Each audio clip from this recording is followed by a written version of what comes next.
together, as I said, for Wear Orange, to honor victims, families, and our communities shattered by gun violence, alongside the 120 people who are shot and killed, and the hundreds more who are wounded and traumatized in our country. I would like for you to take a minute and take a look at the red hearts that are lined up representing the 120 people who are killed every day.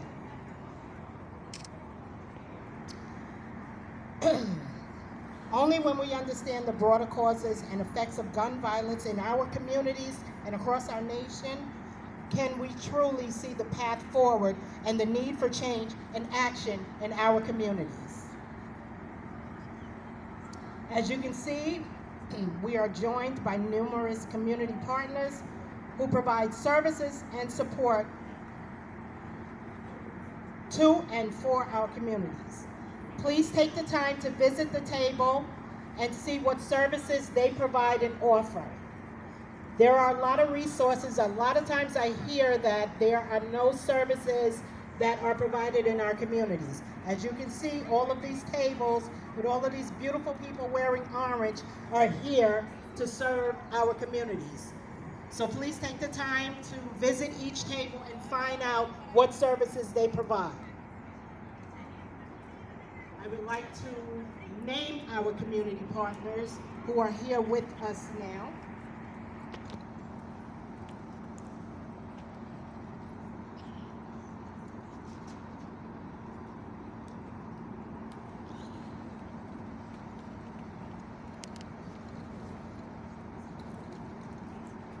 Okay, we have in the blue over here, our table, we have March for Our Lives.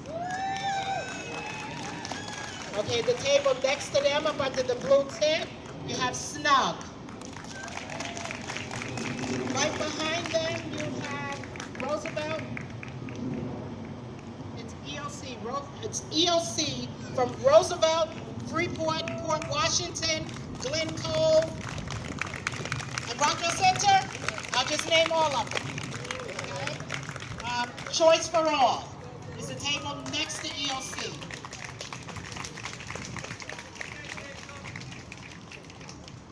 Okay. We have Strong Youth.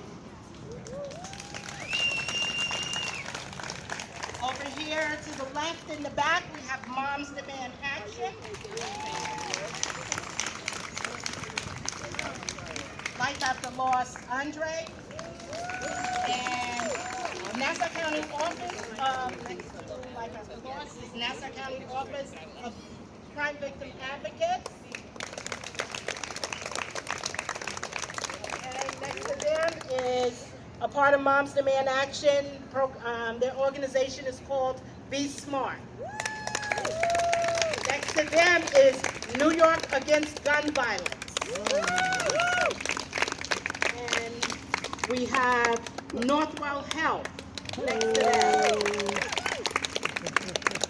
And we're honored to have... You're Miss Lynn, right? You work for State Senate, right? Yeah, I know. You work for State Senate. My name is Chris. I saw you on website. Nice to meet New York you. City. Damn. Thanks for coming out. Yeah, How's of it feel? course. Yes, This is good. a great event. Right, but how you feel about it? Great. Yeah. I feel like this is an important event. Yeah. We have to bring awareness Mhm. to all the gun violence and make sure that we have leaders in place that Yeah. continue to support public safety. Yeah. Yeah. All right. Thank you. Take a selfie. Thank you. Thanks for coming out. Okay, I would like to acknowledge Wait. Wait. legislator Thank you. Deborah What's your Millay. name? Christopher Leon Johnson. Thank I you saw for you being via here. NABA and all these other organizations. The NABA? Yeah, NABA. Oh, really? Yeah. Oh, that was a while ago. Yeah. Yeah, because I was helping Tom Swazi with Yeah. his campaign. Yes, that's how I Yeah. knew about you. It was like, I was looking to meet you because I was busy. Are you on Facebook? Okay, Are you on I social usually I'm on start off everything. with Twitter, the Facebook. Make sure you welcome. follow me I on introduce Instagram, and I Facebook. start with Yeah. a keynote speaker. Yeah, well, But before I I will. do that, Thank you. Thank you. kind of So soften are the you mood with a an little organization and here? just Huh? No, I'm by hear myself. from I came out because of them. New York gun violence. I was just talking to him. Yeah, because I also work I in, become a because of and them. you can in come up. criminal She's court. going to Yeah. So share we see a lot of these Yeah. issues spoken word, a come up poem for with sure. us. Yeah. All right. Thank you. Thank you. I live in Brooklyn. Okay. in Brooklyn, so I was like, come on, support. So they told me in the Bronx, but they put the wrong. They said it was gonna be in Bronx, but they put the wrong address. Yes, Oh, yeah. please give her a hand as she makes her way to the stage. So Like the traffic lights are bad. no, I took the train. Oh, you did? Okay. Took the train. It's convenient. Yeah. All right. Thank you. You gonna speak it? You speaking up? I don't think so. Oh, all right, cool. No. All right, cool. What's going on? If they have 20 speakers. Yeah. Good evening. I'm honored to be here tonight, but I have to go back to work. I'm standing here today because I have something to say. There may be some words that some may not want to hear because the truth brings fear. Thousands die or are maimed due to gun violence in America every day, in homes, in schools, and on the street. This is real, not symbolism. Oh. I've often heard that guns don't kill, people do. But if guns could be eliminated, it would be safer for me and you. Truth is, our society is on a path of destruction. A new society is under construction. The debate between the good and the bad has not come to an amicable conclusion. This is really sad. Stop the violence. When we hear the sound of bullets flying, then screaming and crying, wondering who is dead or who is dying, hoping and praying it's not someone we love. I don't say these things to offend anyone. I say them to make the closed-minded aware that something must be done to stop the violence, especially in our neighborhood. Statistics will tell you it's not looking good. For our youth and elders who occupy the space, they want to hide just to be safe. Truth is, there's nowhere to go. Watch your children closely. Know who they are associated with mostly, whose homes they enter, unaware of calamity. We must protect and save our youth. They are our future. We must stop the violence amongst ourselves and learn to love each other with the same passion used to take a life of a sister or a brother. Stop the violence is a catchy phrase. Put down the guns is another. But are we listening? Open a dialogue with family and friends about how we can come together, not holding guns, but holding hands. Making a commitment to each other that the violence among us must cease, or we will all be statistics in the end. I stand here with you today, and I pray that somebody here will hear my plea. Let's get the guns off the street, out of the hands of children and out of the hands of criminals, and try to live life that's normal. I pray for all who are within the sound of my voice that instead of mourning, we rejoice in the honor of those who have lost their lives to gun violence. I pray that when you leave here tonight, that you and your family remain safe. And last but not least, I pray for the souls of the deceased. God bless you all. Amen. This is dedicated to all men, women, and children who have lost their lives and all those who have been affected by gun violence.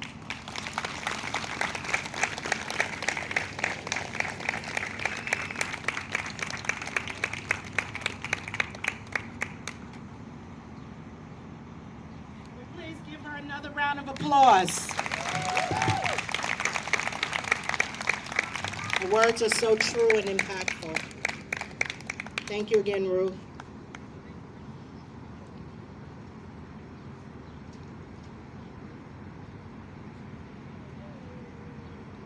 Okay. We're going to have Xavier Cornejo from New York Against Gun Violence come up and say a few words. Please welcome him as he makes his way to the stage.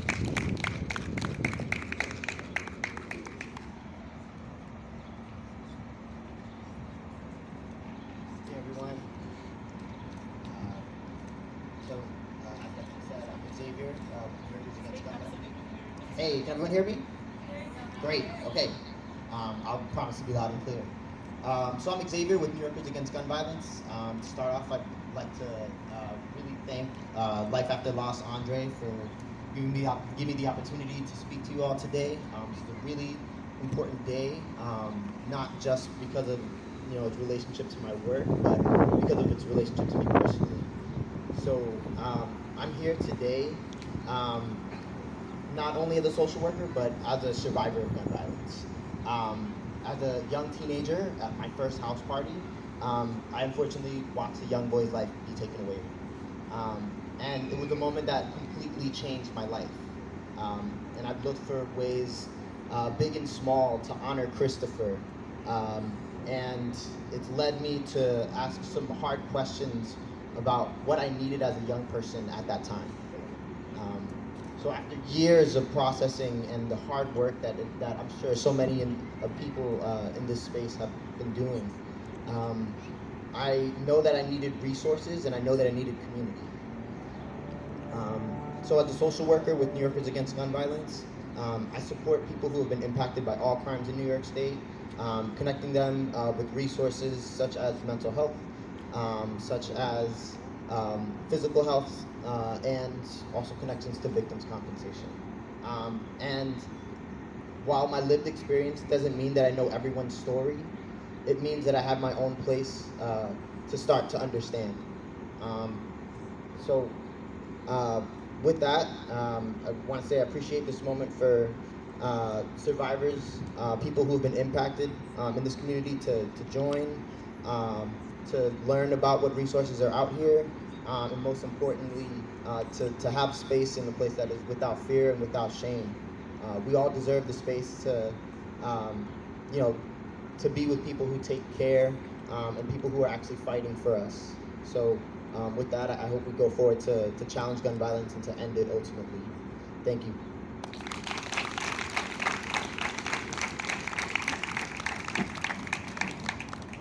Thank you so much, Xavier.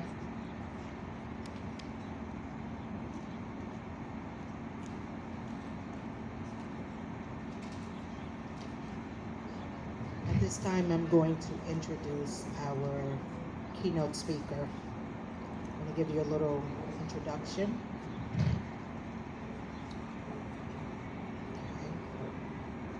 Life After Los Andre is honored to introduce Dr. Foyer, a distinguished leader in pediatric mental health care for Northwell. Dr. Foyer is an Associate Vice President of School Mental Health and the Director of Pediatric Emergency Psychiatry and Behavioral Health Urgent Care at Cohen's Children's Medical Center. She also serves in education as an Associate Professor in Psychiatry, Pediatrics, and Emergency Medicine at Zucker School of Medicine at Hofstra. Dr. Foyer has been instrumental in enhancing mental health and psychiatric services across Long Island. She spearheaded the launch of Pediatric Behavioral Health, Urgent Care, and School Behavioral Health Centers, collaborating with over 50 local districts to provide vital access, consultation, community education, and professional development.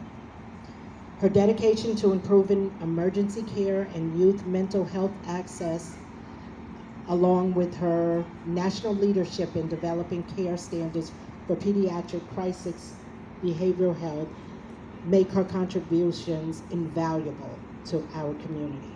Dr. Foyer's passion for ensuring access to mental health care for children includes suicide prevention, fostering partnerships with schools and primary care providers, and are both inspiring and impactful. Please join me in welcoming Dr. Vera Foyer, whose work continues to make a significant difference in the lives of families, children, school communities, and all residents across Long Island. Please give her a hand as she makes her way to the stage.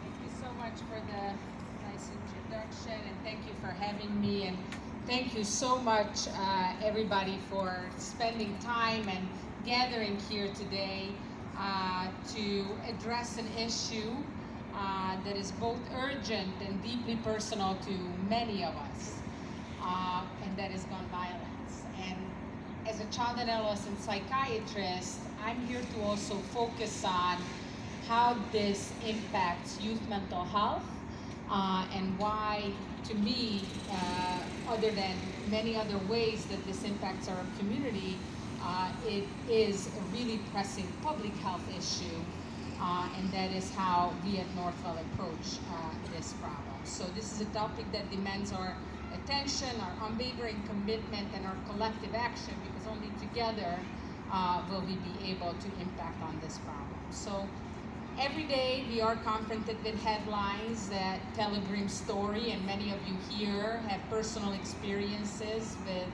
these difficult realities of young lives being cut short by gun violence, families torn apart, communities left to grapple with the far-reaching aftermath. And we know from studies from the Center for Disease Control, the CDC, that firearms are in fact the leading cause of death for children. And I'm going to talk a little bit later about suicide. Suicide is the second leading cause of death for children. So as pediatric physicians and healthcare providers, this issue is really, really personal and very important to us. It is not just the statistics, it's a call to action. And it's not an isolated issue. Many different factors to consider, but it's also intricately linked with the mental health crisis that we are facing and that our youth are facing. We talk a lot about mental health, and especially in this post-COVID era, lots of numbers. I'm sure that you've all heard the statistics about now 1 in 4 children grappling with a mental health issue, and there is a reason why that crisis is evolving, and these two things are connected. And gun violence is, like I said, a public health issue, and we must approach it as such. It doesn't just affect the individual and their families, it has far-reaching impact into the community, the school, friends. The trauma inflicted by gun violence has far-reaching consequences. It impacts mental health, physical health, overall well-being, and it really requires a comprehensive approach from all of us to target. This means investing in prevention. This means investing in intervention and support for those affected. And again, as a mental health provider, that means helping to prevent mental health problems, helping to prevent suicide, promoting programs that help suicide prevention in schools, in our communities. Those programs, one really important factor about them is things that promote connectedness and connection and resilience, are preventing not just gun violence, but also mental health issues, and like I said, these issues are related to one another. So a word about the trauma, and beyond physical injury, the trauma caused by gun violence is again far-reaching, far beyond the individual, and far beyond the moment and the difficult time in a moment. It has lifelong consequences potentially. People who are witness to, people who experience it, people who live in a community where this is a real danger, where this is something that they're afraid of happening. All of that has a mental health impact that can be far-reaching without mitigating that impact. So really important again for us to pay attention to that, to screen, to provide appropriate support, to recognize the signs of trauma, to promote trauma-informed perspectives in all our schools, in all our communities, to have people understand that a child behaving maybe in a way that is not easy for the community to tolerate may have other reasons behind their behavior, or if they're depressed, they're withdrawn, they're not socializing, they're not doing well in school, we must always have a trauma informed perspective in evaluating these issues and recognizing that if there's any sort of impact that child had, that might be affecting their mental health, their behavior, their ability to learn, their ability to socialize. Again, the impact is really far-reaching, and I think it's really important to recognize that. So the importance of suicide prevention I wanted to talk about for one moment, because again, second leading cause of death, it's something that I do every day in my clinical practice, is evaluate for risk for suicide and then try to help families to learn how to help support their child and how to keep them safe. And lethal, restricting access to things that can hurt kids quickly, such as guns, but guns are not the only thing, there's other things. But really, safe storage around vulnerable youth cannot be overstated how important that is. A lot of suicidal youth act on suicidal thoughts impulsively. These things are decided within moments, and so access to weapon can make all the difference between what happens. So limiting access, safe storage, and whatever we can do as a community to promote and educate about that and give the resources that allow families to do that, we must do that. We must also invest in mental health resources in schools, in communities, in pediatric settings. We must screen kids. We must ask questions about suicidality. It does not put a thought in a child's head. It gives them an opportunity to have a conversation. And that is another important point to make about communication, whether it comes to mental health, whether it comes to guns, whether it comes to any sensitive, difficult topic. We must talk to our kids about these things. We must foster environments in our homes where kids feel comfortable and safe coming and talking about the way these things impact on their life and the way that these it impacts them. The last word I'm gonna point I'm gonna make is about youth advocates. We have our youth advocates here today, and I'm sure in many of your organizations. And I really just encourage everybody to partner with the youth themselves, because they are our best allies in all of this. They are our future. They bring a unique and powerful perspective to this work. And through them is how we can reach other youth, and through them how we can be more efficient. So thank you so much for all your work that you're doing, and I encourage everybody to please listen to the young people and engage them in your work and in these conversations. These voices are essential. So last, a call to action. I mean, everybody is here today because you're already active and doing something for your community by just coming to this event, and I'm sure much more.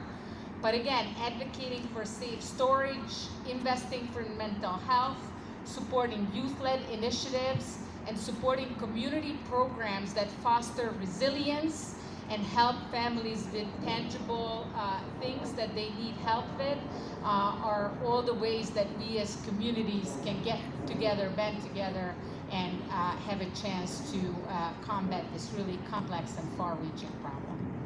So thank you all again for all that you do, and thank you for being here. And with that, I give back to Stephanie. Thank you.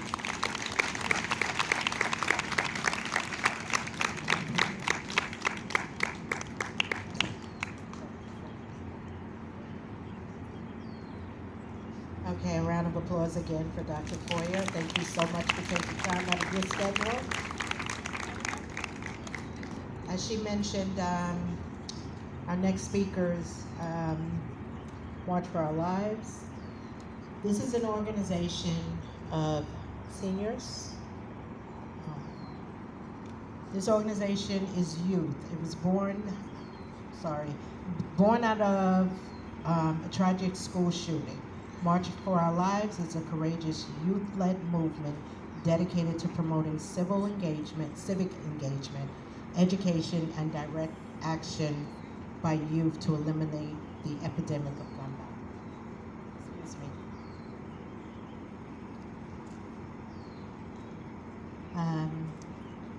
There's one young lady who will be speaking on behalf of the group. Her name is Dahlia Solomon. She is a graduating senior at Syosset High School. She's the executive director for Long Island March for Our Lives. Dahlia will continue her work in gun violence activism in North Carolina while attending Duke University. At this time, I'm going to ask that all of you come up as she speaks, that you support her.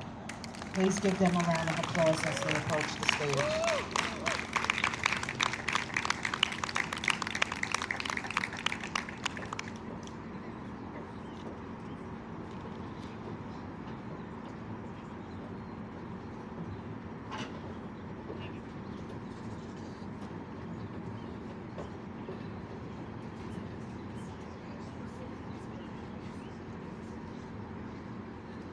Hello, everyone.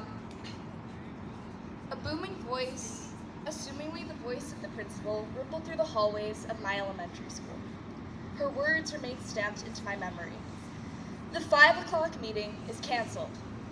While seemingly easy to decipher, these words actually carried a heavy weight. They signaled to the teachers and administrators to begin the careful procedure that was a lockdown. Neither teachers nor students knew whether there was a drill occurring or a real-life monster was about to begin their hunting. Me and my peers hid in the corners where the crayon drawings of sunshine and butterflies lived, as my teacher frantically locked every door, closed every blind, and protected her class of first graders. I would shut my eyes until it was over. I didn't know why I should be scared, but the look of horror on my teacher's face reminded me of my nightmares. This was my first introduction to the epidemic of gun violence. Thank God this instance was a drill, but for many that age, younger or older, these moments are not just drills. We are the generation that grew up with school shooter drills, metal detectors in our high schools, and vigils on TV. We are so well acquainted with this kind of violence that some of my peers have become numb. They overlook another news article, another law not passed, another peer that has all the signs and the predisposition to committing acts of violence on a massive scale. But I'm here to say that no matter how easy it is to simply give up in a world that works against us, not for us, we must persist.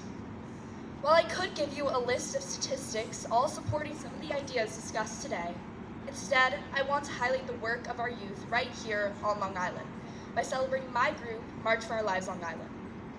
Over the past 2 years, we have been able to have a rally, work with politicians to talk about legislation, amass a membership of 60 Long Island teens, and receive public attention for our work.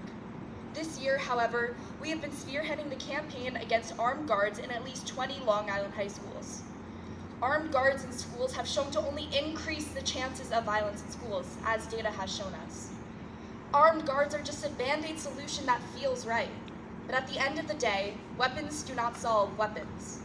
This is why our group has worked tirelessly contacting school administrators, with some of our members even standing up against their own school. We have also concentrated our efforts on passing the School Anti-Violence and Education Act, which is a piece of legislation meant to provide funding for anti-violence programs in New York schools, stopping violence before it occurs. We have contacted and spoken to dozens of assembly members. With these 2 campaigns in mind, we will be having a rally at the Nassau County Legislature on June 30th. This rally could not be more important considering what has been going on in our schools right here at home. We encourage you all to attend. It is so incredibly important that we all stand together in this moment. I still believe that one day we can live in a world in which school shooter drills are nothing but remnants of my generation's childhood. But for now, this is still just a dream.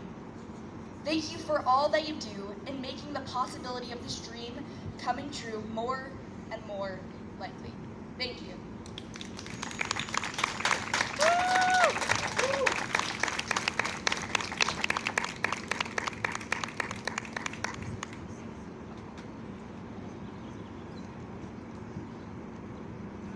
so much, Dahlia, and all of you from March for Our Lives.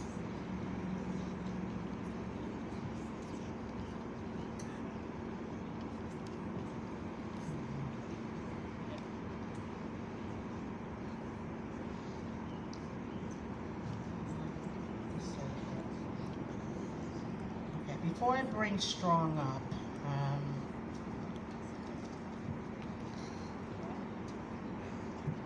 Sergio, I'm gonna need you to follow after this, all right? I need you. I actually want to bring up survivors. And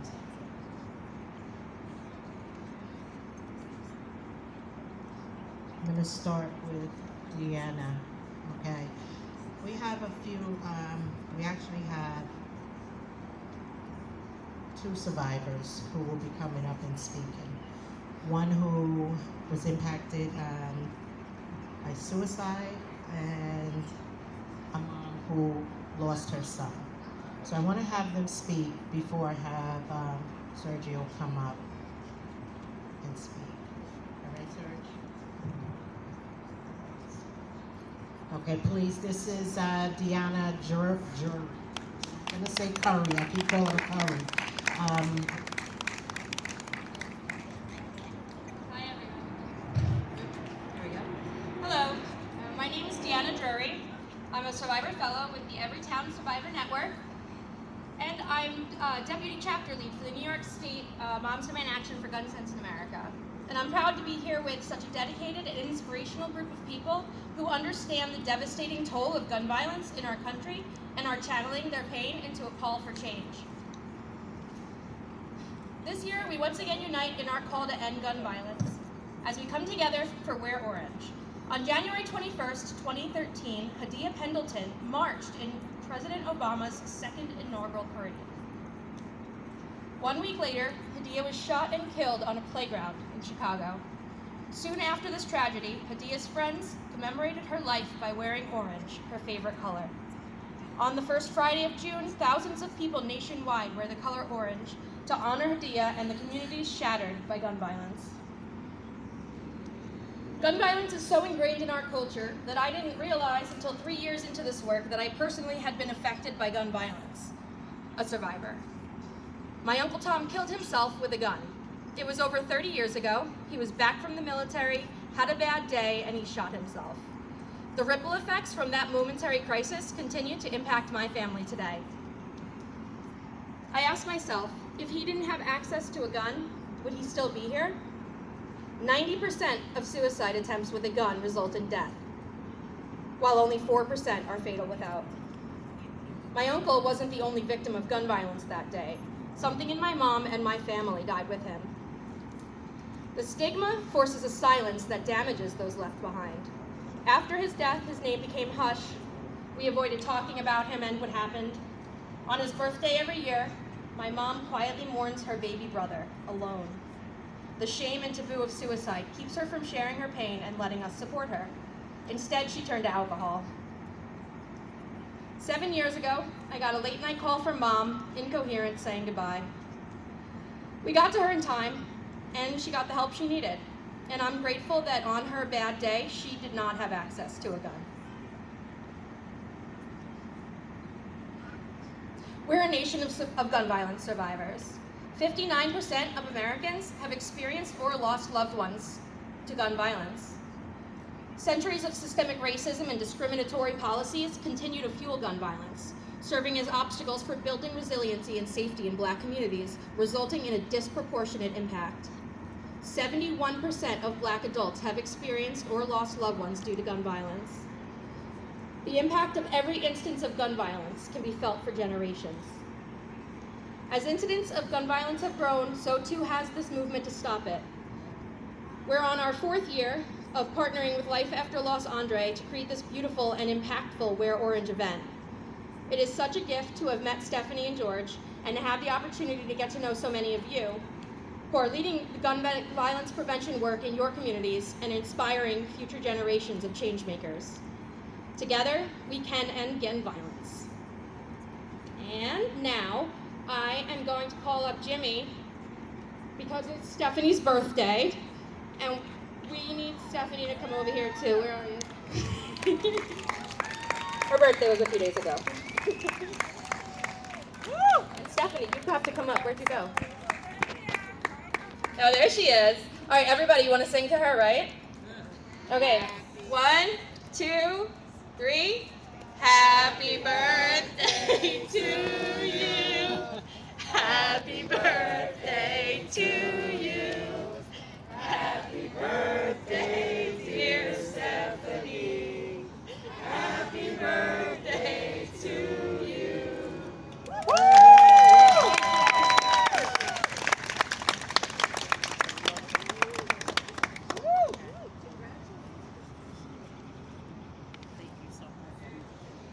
Thank you all for singing. And I believe that Peggy Herrera is next? Yes. Awesome.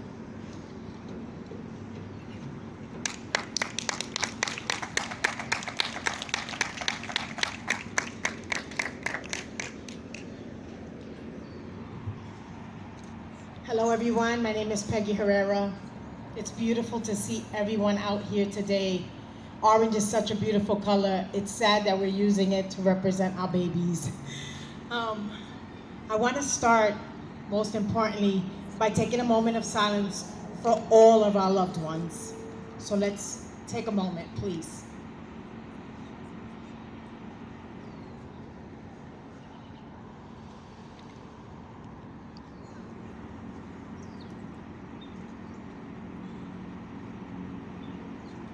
Thank you. So today I want to begin by saying, on behalf of all the mothers, I know that you will agree that we don't come here today because we want sympathy or we want anything else, but to keep the memory alive of our loved ones, because they mattered. They were taken from us. We don't lose. If you lose something, you find it. They were taken from us, and so today I want to start by saying that when I look at the amount of gun violence and I think of it, I wonder, when did it become okay for us to kill each other?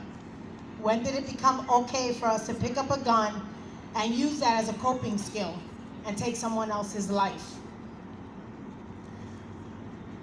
I think we've done it all wrong, right? We've ignored the fact that there are little children in our schools that are going through trauma and are going through a lot of abuse, and we have failed them by not educating them and preparing them for grief, and educating them on mental health and providing resources that they need in our schools.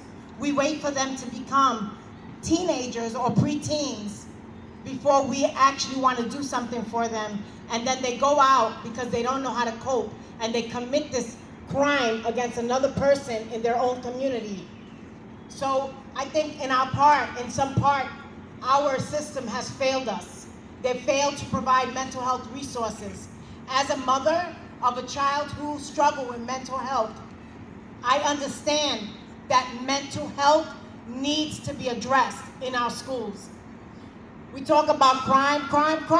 Oh, look at all this crime. No, it's untreated mental health. It's untreated trauma. We need to do better in our schools and in our communities. We come here and it's beautiful to be in this park, but I bet you if we went into their communities, it takes them long to put policies together and put rules in place that benefit us in our communities. But you know why it takes them so long? Because we're not in their backyard. It's time we go in their backyard and make some noise. I bet you if we went in their neighborhoods and made some noise, they wouldn't like us there. But because we're here, it's okay. They're okay with us being over here. They're okay with us doing the work over here in a nice little park. We need to take it into their communities and make noise in their communities so that they can make the change. I was sitting the other day, and as I cried, I heard a cry.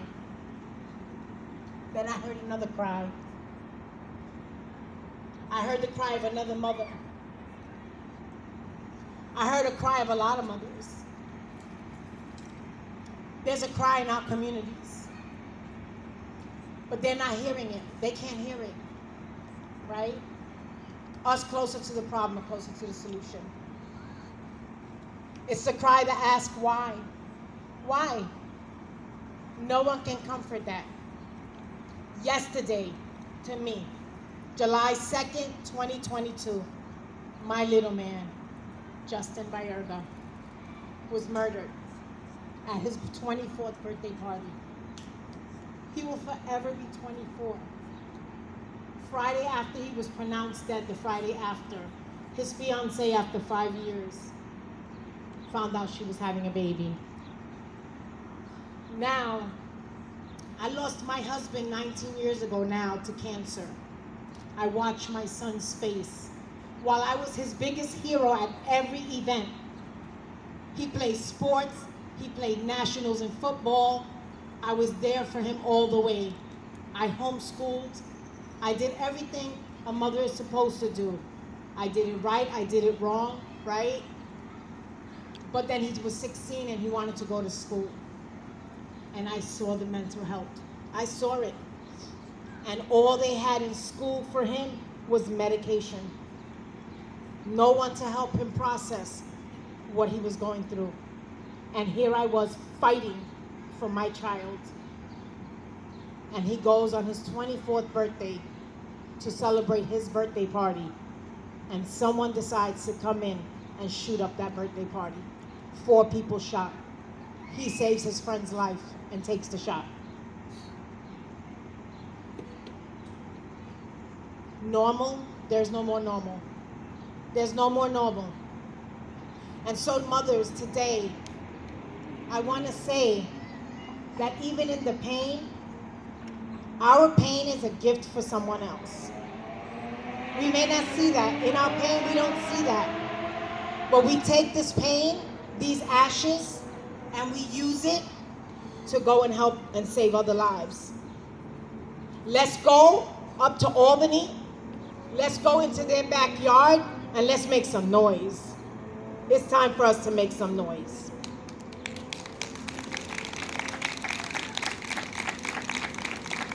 And lastly, I want to say it's okay to not be okay.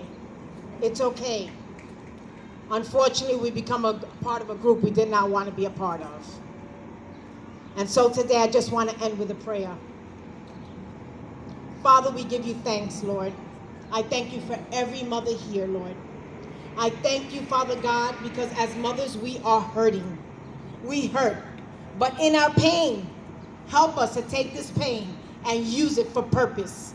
Help us to go out, and for the one that we carry in our hearts, help us to save the thousands. In Jesus' name, amen.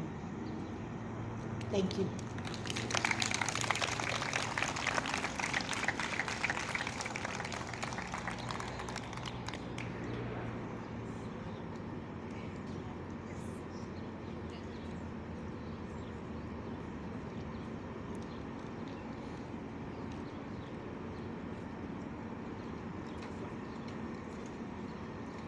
I'm sorry, she's going to do a short poem.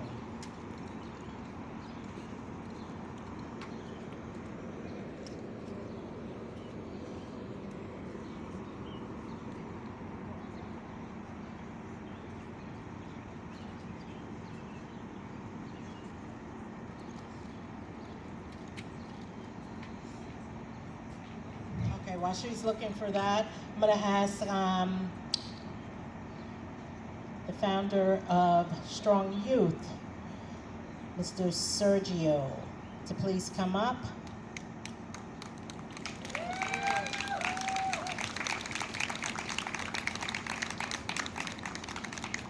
Where's Mia?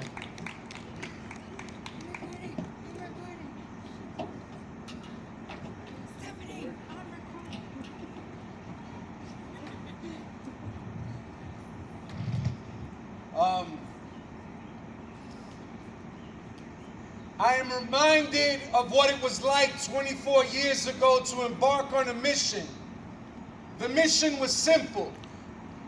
Children were dying in our communities every single week, it seemed like. The cause would be Did you hear about the shooting on the corner of Fulton and Clinton? Did you hear about the kid that was shot over by Centennial Park? Did you hear about the kid that was shot on Main Street in Freeport? Or over there in Newcastle, Westbury? Did you hear about the 5-year-old that was sitting at a dinner table when someone took a shot and aimlessly struck her while she was in her own living room? Did you hear about the 19-year-old girl that was just standing on the corner on her way to a party when a drive-by shooting results in her never being able to walk again? Funeral after funeral, the same faces showing up, the same faces writing down names, writing down ages, writing down dates, keeping memorials. Instead of celebrating birth dates, shrines would be set up, and our young brothers and sisters who were wounded were left to deal with the pain on their own. And so some of us would show up. Some of us who had buried our very own friends. Some of us who got used to walking into that Hempstead Funeral Home, whether it was on Front Street or North Franklin, or right there on Nassau Road. How familiar it became for so many of us. That smell of when you walk into that funeral home. Mothers who say, "That cannot be my child." Fathers who sit in that front row and will never laugh the same again. Siblings who are forever scarred mentally, physically, emotionally. Yes, that is our reality. A reality that we've lived for 24 years, where certain lives were more valuable than others. But at the end of the day, a plague does not discriminate. And so, I feel bad for my young brothers and sisters who have to worry about metal detectors scanning them every day as they walk into school, but in reality, those metal detectors will never detect the emptiness and the void of opportunities. Those metal detectors will never be able to truly grasp and understand the pain and the hurt, the woundedness that comes not just from this generation, but from the one before that, the one before that, and the one before that. And so, today it's not about anger and pain.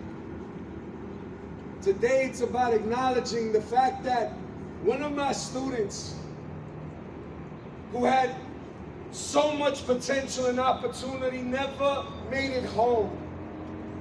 To the fact that his sister is still dealing with that pain, and in her gentle softness, the moments that she would entrust me, I promise you, I carry with me. And it's not just me, it's that security guard. It is that person that walks inside that school building every single day working with those kids that nobody else wants to work with. But oh man, if her words don't make us think about the pain and the sadness and that struggle, oh man, if I don't look at the warriors, those warriors from Snug that go out every single day without bulletproof vests, without guns, and actually save lives every single day. Oh man, if I ain't proud of the sisters and the brothers that work for Strong. Some of them with lived experiences where they would not hesitate to squeeze a trigger. But because it was easier for them to get hands on a gun than it was a library card. Because it was easier for them to be placed in that brand new air-conditioned wing in the Nassau County Correctional Facility, better than it was a school with good resources and books and opportunities. Yeah, no. People are standing up and demanding a change. You see, Stephanie and George had to go through this horrific moment. Miss Terry Little had to live that horrific moment.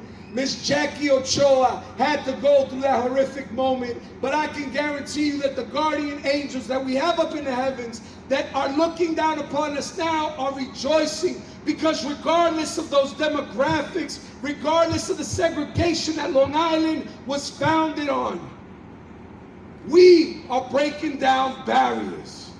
We are breaking down stereotypes. We are the ones saying, not one more. When politicians fail to stand up and do what is morally right, we will be there and say, not one more. When these individuals fail to invest in the programs that are saving lives, it is up to us to get up and say, not one more. We want different. Don't arm guards. Don't give us more police. Don't give us inside those buildings. Help us save our kids, because guess what? Yo, by elementary school, we know the ones that need the most help. We know the ones that need the most support. What I see here today, you know, some of us that have been here, we carry those wounds and we live in that space. I'm gonna tell you something. Yo, we gotta let it go. We gotta put our energies towards this, because this is the change. This is the change that everybody has been waiting for. And while it hurts that many of us around this time has to strategically place furniture. Yeah, I don't want my daughter's bed by the window, not in the months of May, June, and July.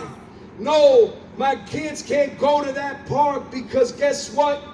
I need them to survive, so we're gonna take a 15-minute drive. Eventually, we will be the change, and we may not be the ones to get to see it, but I guarantee you that these warriors, these little warriors up here, that little man right there who will someday forget what the voice of his brother sounded like, what the voice of his hero sounded like, will ensure that the echoes of all of our babies, of a kid named Lord Carter, of a 14-year-old girl named Jennifer Grimes,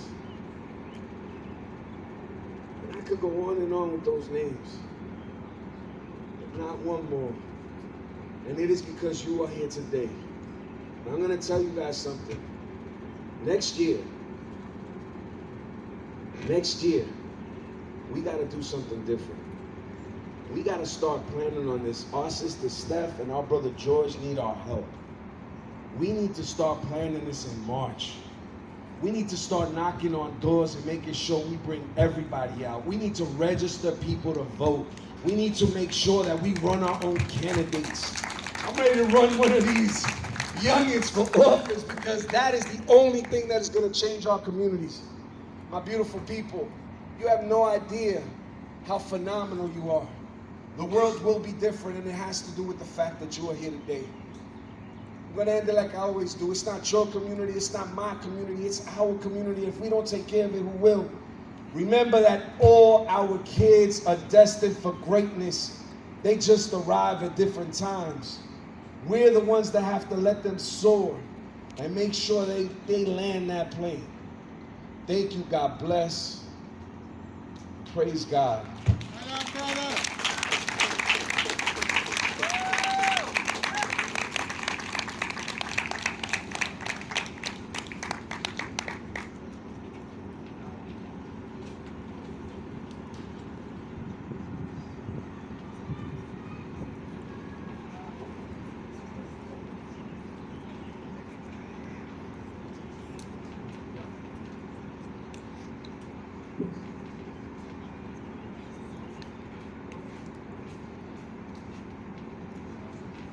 Let's give Sergio and all of our youth a round of applause, please.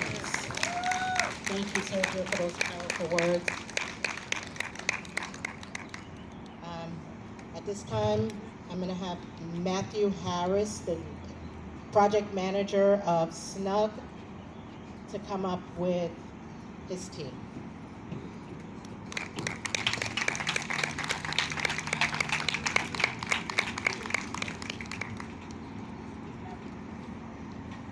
Coming up behind Serge is a hard act to follow, I'm gonna tell you that. So, but thank you for having me. My name is Matthew Harris. I'm the program manager for Hempstead Snug, and this is my team behind me. At Hempstead Snug, we work to reduce gun violence by mediating conflicts with those at the highest risk of shooting someone and being shot. I'm gonna say it again, we work with the ones at the highest risk of shooting someone or being shot. And I say that because it's important to know that when somebody is shot or there's a victim of violence or crime, it's not only that victim life that was impacted, also it's the ones that's perpetrating the violence that's impacted, their families in the community that all this violence is happening in. So it's very important to know that, and we need to support all parties involved. So the perpetuation of this violence isn't ongoing, and it could come to an end one day. At Snug, we approach this violence by the public health approach, by interrupting the transmission, by identifying and changing the thinking of the highest potential transmitters and changing the group norms. Here we work with individuals and we get them in our space and we give them resources. We provide employment resources, educational resources, as well as clinical resources with the social worker and the therapist. Our work is very important, and everybody is here is doing the work, and it's a beautiful thing, and it's a blessing, an unfortunate blessing at that. I want to say thank you to Life After Loss Andre, because that organization was created because of the death of my friend, my childhood friend Andre. He's a dear friend of me. And that it affects us every day, and it's haven't stopped since. So I'm gonna keep it short, but I do have two individuals here with me. One will share his experience through his son being affected by gun violence directly, personally, and one that's gonna share a song that she wrote. We have Nazir that's gonna come up, followed by Rosie. We call her Rose.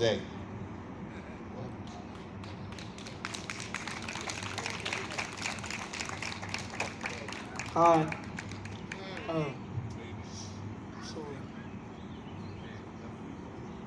So my name is Nazir, right? How are you guys doing? It's August 2023. I was at a party. I got shot before, and I feel like gun violence should just stop at this point, because it's affecting everybody, parents, kids, everything, and I just want everybody to be safe away from guns, any weapon at this point. I would like to thank Snug for helping me too with all this, because if it wasn't for them, I probably would still be worried about everything. I would like to send a little message, and I'll say one shot too many, just stop. So.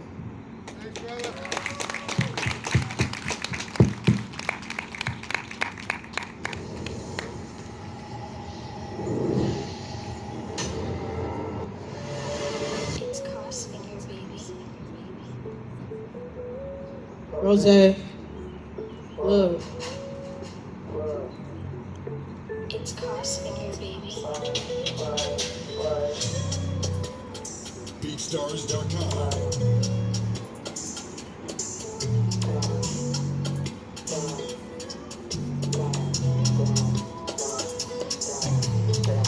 Losing my uncle, that shit really hurt.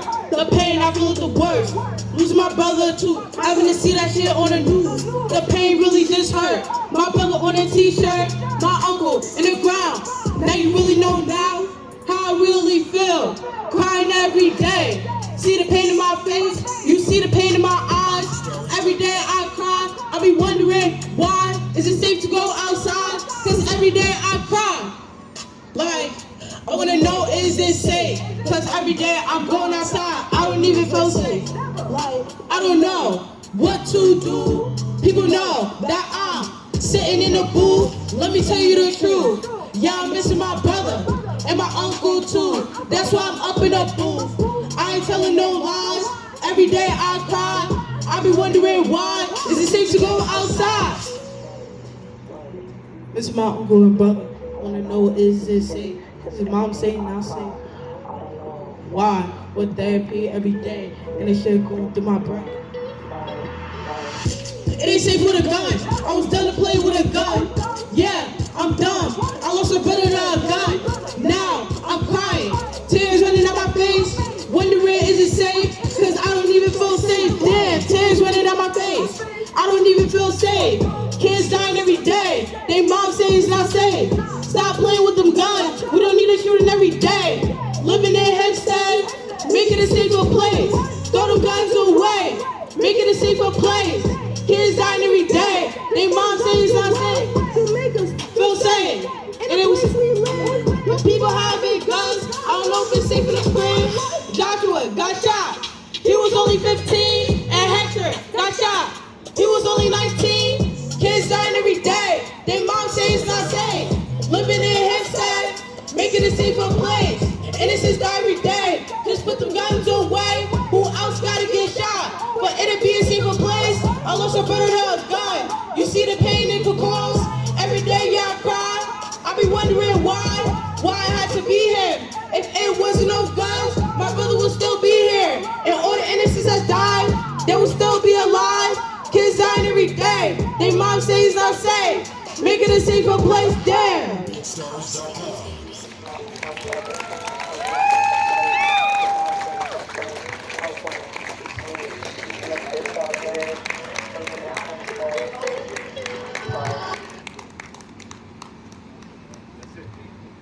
Thank you. Thank you. Good work, bro.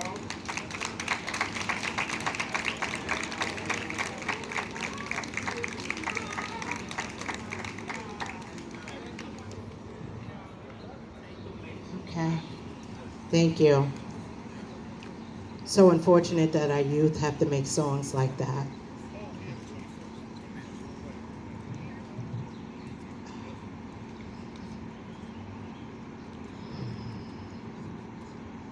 We're running ahead of schedule. At this time, I'm going to ask for Valerie McFadden to come up, say a few words. Please give her a round of applause as she makes her way up. I will let Valerie introduce herself.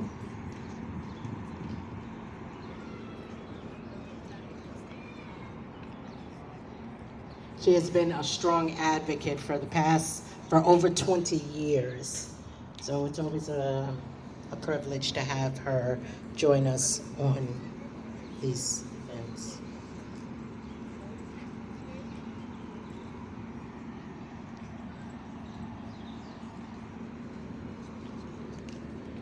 Can you hear me? Can you hear me? So if you can hear me, move up front and let the people know you are here. If you can hear me, get out of your seats and walk up to me. I am getting a bionic knee next Wednesday. And we are able to stand here. I'm able to stand here and we are able to walk. Come join me for my words. Come join me for the families. Mothers, loved ones who've lost loved ones, stand right in front of the stage. Cameras, I need you to capture them. Cameras, I need you to capture them. The families, the victims who've lost, the survivors, I need you to be in the front. The Ochoa family, my precious Walters family, come up front.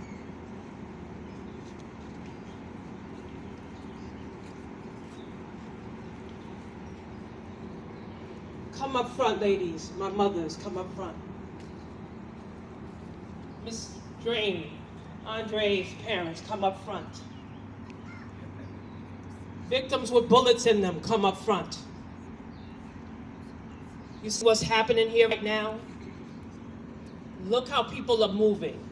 If I can stand here with my knee in so much pain, why do we still have people seated? I asked you to come and join me with these families. Miss Terry, come up front. Because I want to know if you can hear me. I'm going to say it one more time. Join me. Please join me. Come up front. Unless you have a broke knee like me, everybody come up front where I can see you. And I need the people with cameras not to capture me. Do not capture me because I'm standing. I need you to capture yourselves. I need you to capture these families. Cameras, come a little closer. This is what we're missing. Come a little closer, being able to be close with one another and take care of one another. Come a little closer. Take your cameras out. Take your cameras out and capture these families. You see, me coming here today, my right hand is not with me because he felt I shouldn't be here because I'm preparing for knee replacement surgery. Sergio said to me, I didn't recognize you. I had a person ask me, are you sick? Because I've lost so much weight. But I come today for all of you. I come today for the tablet on my back and the albums in my phone, where every day, 365 days of the year, I can put up a memorial of someone who's lost their life to gun violence just here on Long Island. I can do that. As Sergio talked about letting it go, I eat it, I sleep it, I think about those kids, I think about their children every single day. I don't let the every day that goes on in my life not let me think about all of these people. Raise your hand if you've seen where I've thought about you. Raise your hand. Raise your hand high if you've seen that I've thought about you. Raise your hand if you've seen me show up and not need to be on camera, and not need to be seen. Do you know why I do that? Because I care about each and every one of you. Those that I didn't know and those who didn't know that I was keeping the record. Those that didn't know that I was talking about your family member, talking about your child, talking about your husband, reminding us that we still have murderers loose on our streets. We still have mothers going to trial. We still have that open wound every birthday, every holiday. And when you give birth to a child, see, I'm a mother of two. And as I got up to speak, my daughter sent me a picture from Charlotte, North Carolina, saying, Mom, I wish you were here. I'm opening my little store.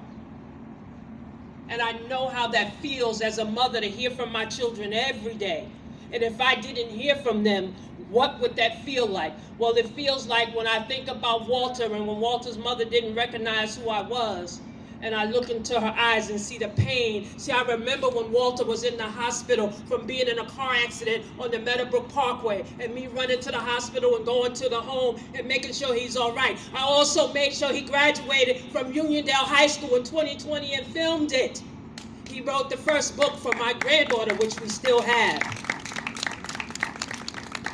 So as they continue to take our power off of our streets, Mr. Livingston, who was gunned down in Suffolk County, murder still unsolved. Let's talk about it.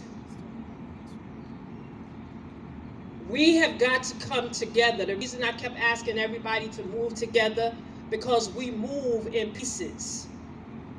This is one fight right here. Different names of groups, but one fight. So I'm going to ask you again to come a little closer. Come a little closer. Yeah, I'm very theatrical because I believe if I can show you what your power is, then I believe that I want you to hear me, because I often wonder, not can you see me, because I'm a big personality, and when I get nasty and when I get angry, I even get myself in trouble, because that's how important these families are to me. I don't even get invited sometimes to things because of the way that I fight. And guess what? I don't care. Because I don't care to be seen. I want to know that you hear me.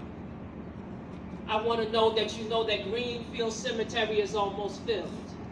And the large majority of the bodies that are in there are not loved ones who went on for natural causes. They're loved ones whose lives were stolen. A stolen life will impact us forever.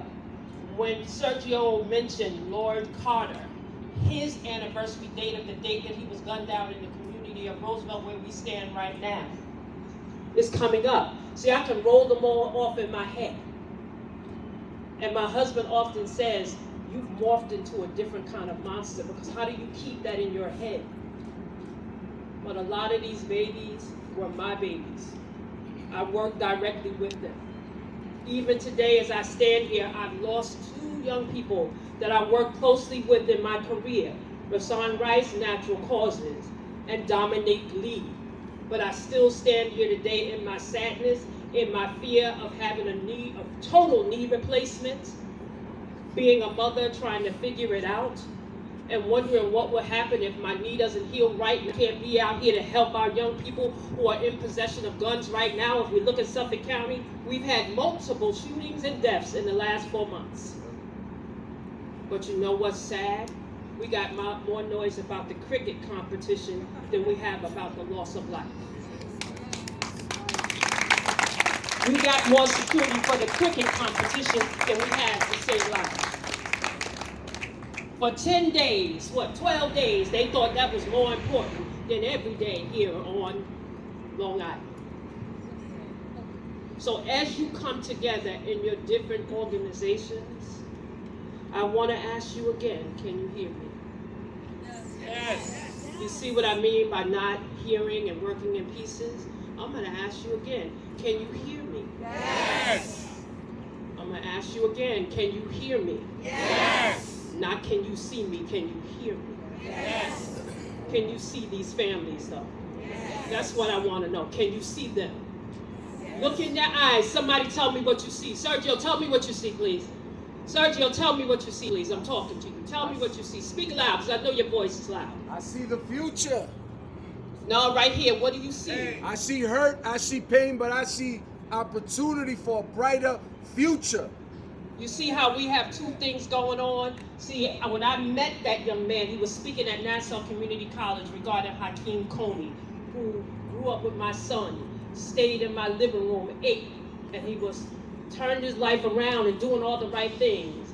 And a young man not even shooting at him put a bullet in his head at 4 a.m. At 12:30, we lost Cale Farrell right here in this community. So Sergio and I went to the hospital, back to back, the funeral home, the home. It's been painful for me. It's been very painful for me. So to Ms. Drain and Life After Loss, Sergio, Snug, March for Our Lives, all the groups that are here, FCA, which I worked for 25 years, doing this work, when they didn't even want to believe we had a problem with gangs. Yeah, I can talk about it. If I had the time, I would tell you a story about Long Island when even those that look like us didn't want to believe that the Bloods and Crips had landed. But I can talk about it, but today I'm not going to take up too much more of your time. Because again, my husband is mad that I'm here. I want you all to know, to the families, if you can now face me, families and victims, mothers, if you can turn and face me, I want to talk to you for just a brief moment. I'm sorry that I have not done enough. I can't apologize for anybody else, but I'm going to apologize for me, that I haven't done enough to stop this scourge. And I've been doing it now for 30 years. When no one would listen, I've been doing it. It has not been an easy journey, but I want you to know I'm not a politician. I've never been paid to do it. Nobody pays my cell phone bills. I don't get paid to come out. I don't get paid to put the birthdays up. And when I have you on Facebook, I honor you on your birthdays, the mothers, because I think it's important for you to know that someone's thinking about you, because I know a mother on her birthday thinks about the body she carried for 9 months. And then she thinks about the body she carried every birthday that that child has, and that anniversary date, and that birthday night. And I want you to know that you are forever in my thoughts, every single day. As I go into surgery on the 12th, I have to stay up at 12 o'clock at night to put up memorials, just in case. And my husband said, why would you say that? I said, just in case I don't make it. I want on the 12th, those memorials to go up. Now I plan on making it, so y'all pray for me. But you never know. But I tell you what, when you look at Facebook and Instagram, those memorials will be up, because I want you to know, if that's the last thing I do, that I cared about you. May you have a blessed night. And I know you're gonna move back as the speakers go again. What I would ask you to do is stay where you are so that you can hear us, not see us. Love you, Matt.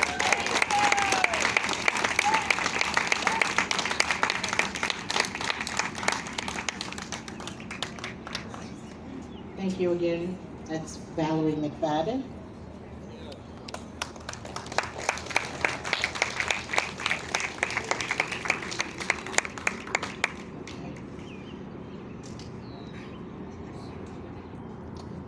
Even though my story is a story of loss, of losing my son to homicide,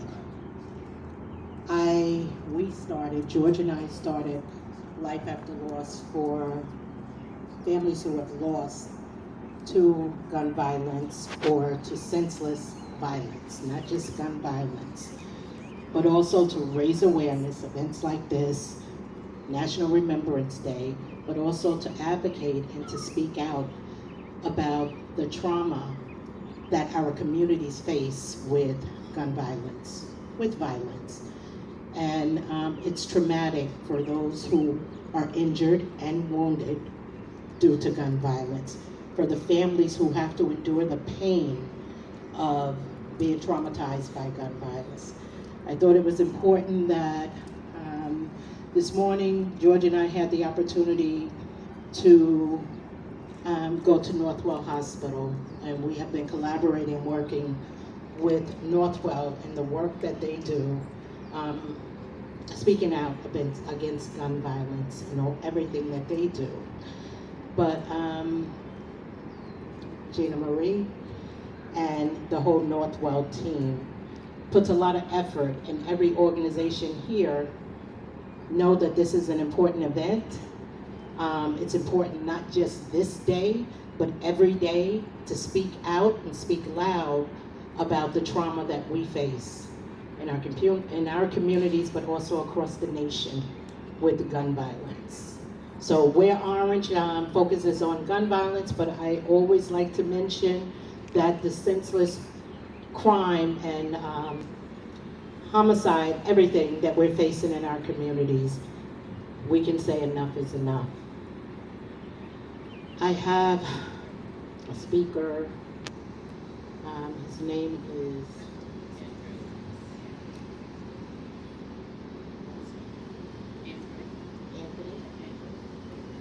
Andrew. He runs a program out in Amityville called MAC program. Please welcome him as he comes up and speaks.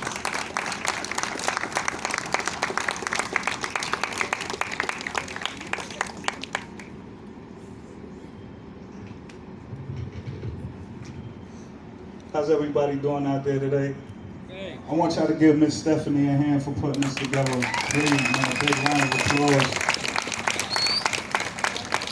This is an issue that's been affecting and really plaguing our community just forever, man. And it's good to see situations like this. I actually met Miss Stephanie at another event like this that the Assemblywoman Taylor Darling had at Hempstead Library, and we were speaking about gun violence and stuff, and I met her. I met the people from Moms Demand Action, and they invited me out. So anytime he's speaking about gun violence or anything to better the community, I'm very, very excited about it. Like Miss Stephanie said, I'm Andrew Iodiji. I'm the founder of Boulder Mac Park, also the founder of the Mac Academy, which is an acronym for Making Athletes Career Knowledgeable. I'm also the co-founder of Minority Millennial Inc. We bridge the gap between policy and culture. I'm gonna give you guys a little bit of background on Boulder Mac Park. We started Boulder Mac Park in 2017. It was a way to decrease gun violence in our communities. Our first year, we decreased gun violence 80% in Amityville. Like every year that it get warm.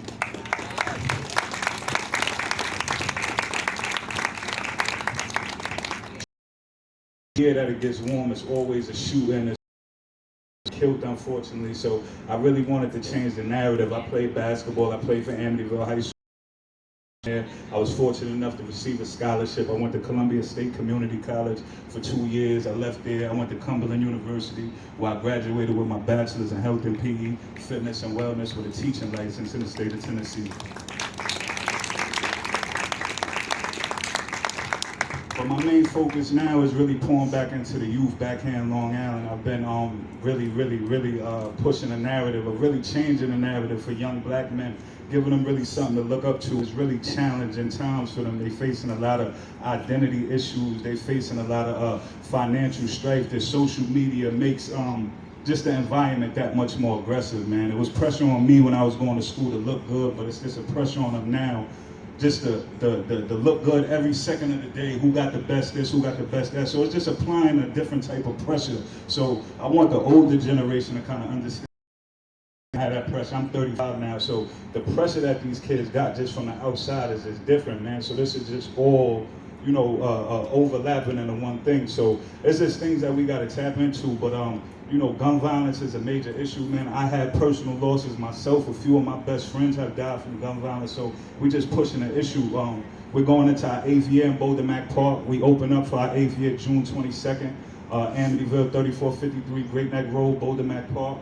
We got a couple other initiatives next weekend, June 15th. We got a 5K run for gun violence and clean energy awareness. We're gonna be running through Amityville, just bringing awareness to the neighborhood. So that's a major thing. If anybody's interested, I could get your information. And we just really pushing clean energy. We tapping in with a lot of offshore wind industry companies as well, and just really pushing that clean energy. Energy is important, man. A lot of negative things happen because there's bad energy in the air. So we just trying to push a clean energy type of thing.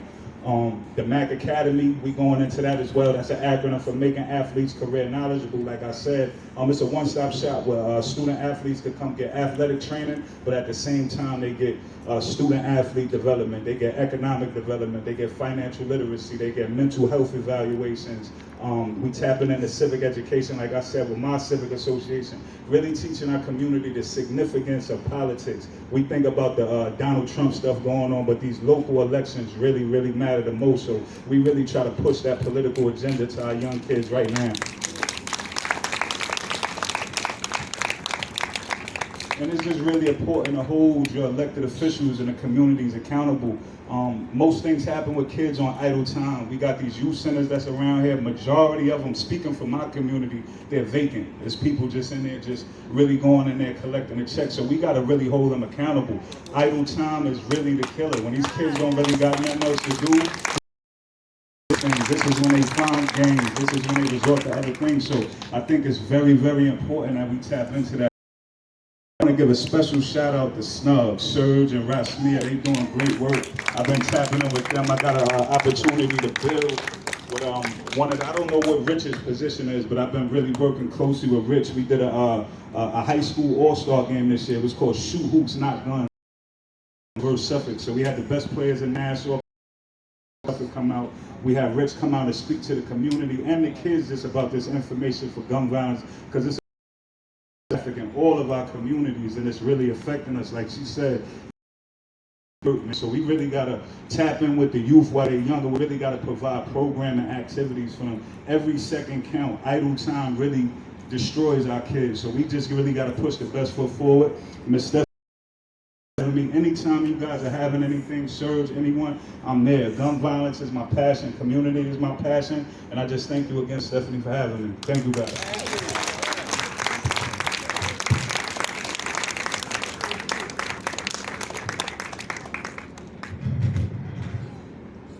Thank you. Okay, before everyone starts leaving, we're coming to a close. Before I call our last speaker, I just want to thank all of the community partners for coming out. Every partner out here serves a purpose for our communities, and to raise awareness and to a call for action. I want to give a special thanks to the Nassau County District Attorney's Office.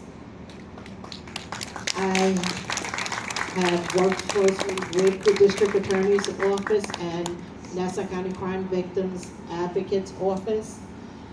The work that they do, working tirelessly to get cases solved, to be there for families, not only for those who have lost, like I said, to murder or to a death, but also for those other families who have been injured and wounded.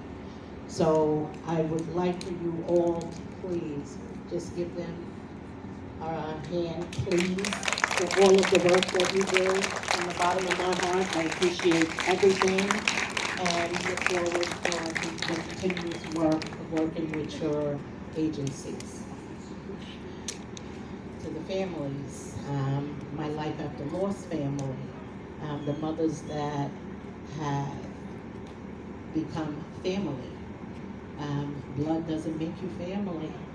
And I spend every week with these moms on Zooms or in person, and just the connection of having that support system. You don't realize how important it is.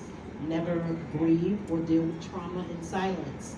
Have that support person that you can reach out to and speak to. There's not a time that I can't pick up my phone and reach out to them, and vice versa. You know, it can be at night when we're having bad days, there's triggers. You know, trauma causes a lot of trigger. It can be anything, the wind blowing, something can cause trauma. Make sure that you don't hold on to those emotions, to have someone that you speak out to, journaling, doing different things to keep you uplifted with everything that we're facing every day. Thank you, Stephanie.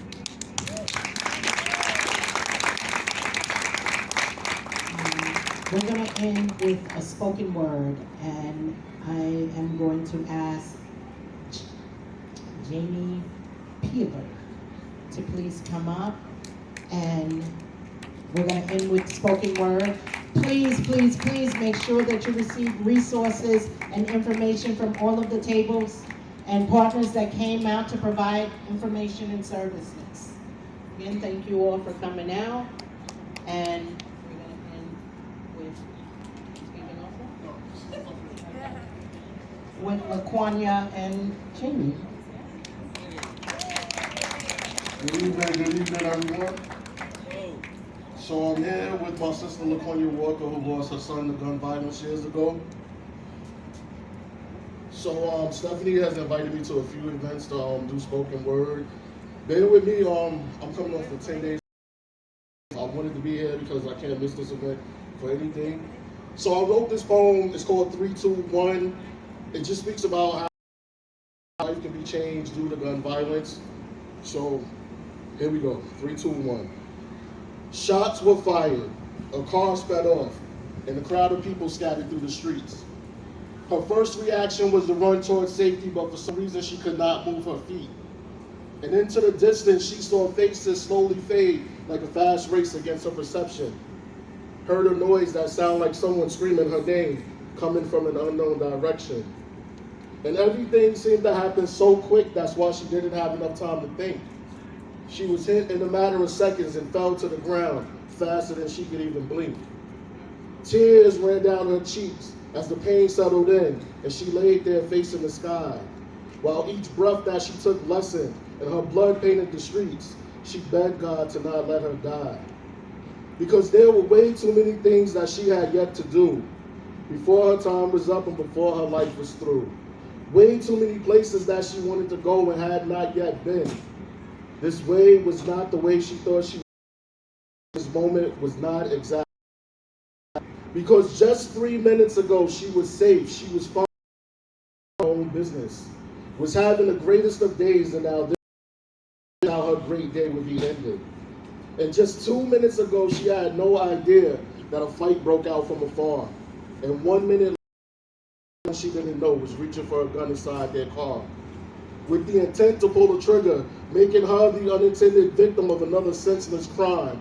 Proof that nothing right can ever be a match for wrong when gunfire kidnap a place and time. Anywhere in Roosevelt, gunfire is sure to erupt. Last time it killed someone's son, this time someone's daughter, but sometimes it could be one that you love. And we say this over and over again, but when will enough ever be enough? Because last time it was him, it was her, but next time it could be one of us. Thank you, everybody.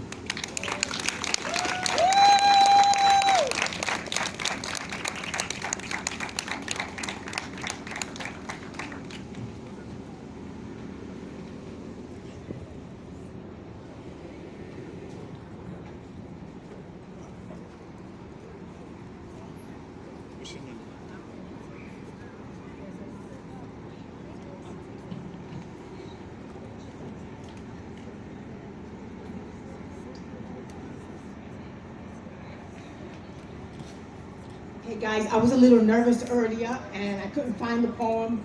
And so thank you, Valerie, because that was a big motivation to me. I love you. I want to read a poem that I wrote in honor of my son for Mother's Day. It was a Mother's Day poem. It says, Mom, oh how I wish that we could hear that again. We're screaming, but you can't hear us. We're crying, but there's no comfort. We're screaming, but you can't hear us. We're crying, but there's no comfort. I wake up every day, first thing I think of is your smile. Your humor and your laugh, they linger for a while. Now all I have are pictures to remember how it was, how they took you from me. There's no just cause. I see moms with their sons and it pinches at my heart. A constant reminder of the piece of me that's lost. Ask me what I wish, that I could take your place, to give you time to live your life so you can make the change. We're screaming, but you can't hear us. We're crying, but there's no comfort. We're screaming, but you can't hear us. We're crying, but there's no comfort. Mother's Day is on its way, don't know how to survive, when all I think about is how my son has died. The gift that was supposed to celebrate me has been taken away. There are no words, songs, or poems that fully capture this pain. Forever 24, he is frozen in time. Forever 24, he was my little man, he was mine. Ups and downs couldn't take away the love that we shared. It's his voice I can still hear driving me, screaming for a change. He is one of many. More are suffering through this. But how much more will it take for us to get justice? We're screaming, but you can't hear us. We're crying, but there's no comfort. We're screaming, but you can't hear us. We're crying, but there's no comfort. I don't think you want to step into my shoes. Don't think you can handle this walk. I don't think you can handle this pain. So please don't just hear me talk. To whom much is given, much is required. So please don't just let my cry expire. Hear me, see me, hear us, see us. Show us that you care. Show us that you will take a stand for what just isn't fair. We're screaming, but you can't hear us. We're crying, but there's no comfort. We're screaming, but you can't hear us. We're crying, but there's no comfort. For every mother, I stand with you. For every mother, I pray with you. It's only by God that I'm still standing. It's only by God that my strength isn't failing. I miss my son. We miss our children. We can feel that they are far. We can feel how cold their cases are. Do you know where your children are? I say that because those who put the policies in place do not know what we are living. And I lost my husband and I lost my dad during COVID. But my child, there's no pain like the loss of a child. That's the only one that knows our heartbeat from the inside. So they really truly are the love of our lives. Thank you for letting me share my poem.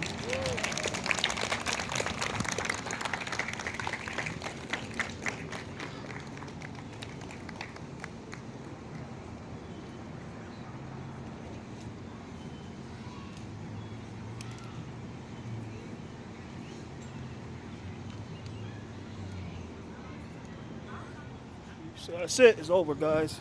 It's over. So I gotta go.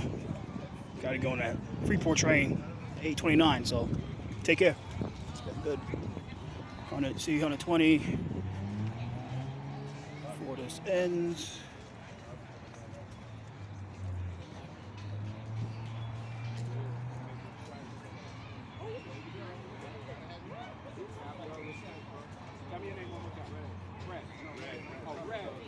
All right, good.